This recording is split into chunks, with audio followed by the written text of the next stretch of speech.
Advocate Nelson Chamisa aiwa mutungamiri wemain opposition munyika yeZimbabwe oresponda pathe ongoing aiwa chaos iri kuitika pakati pemawo veterans pakati pethe military nevakomana vethe regime.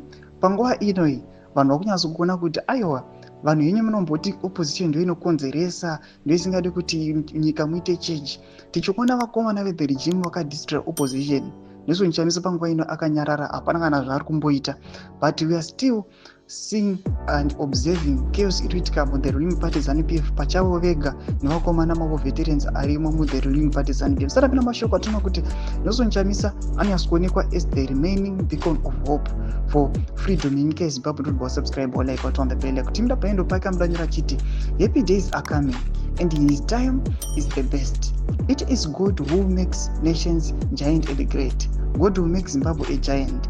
God will build Zimbabwe great. I rest my case. God is in it. Ndo mashoko anoitagwana Nero Advocate Nelson Chamisa chiti aiwa vakomanaka better days are coming. Chokwadi chinozongobuda pachena. Nelson Chamisa mavheses aingoposta neachiri kuposta.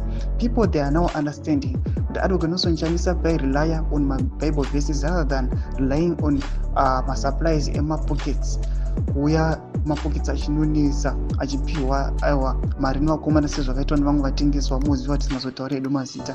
Vana vatoona Advocate Nelson Chamisa, people they are now seeing kuti aiwa ndiye mukomana angatransforma nyika panguva inoi, vachiona pana pachiti better days are coming and his time is the best. Ndonguva yatakuona kuti yakanga kabirwa naAdvocate Nelson Chamisa yakusvika manje. Imbotudze mafungiro enyu muri kudii pamusoro pechitiko ichi. Each and every person munyika yeZimbabwe aiwa amira transformation and change nekufulfillwa kwema-aspirations avo. Pinda comment section medu kutidze mafungiro enyu, subscribe or like, and turn the bell icon.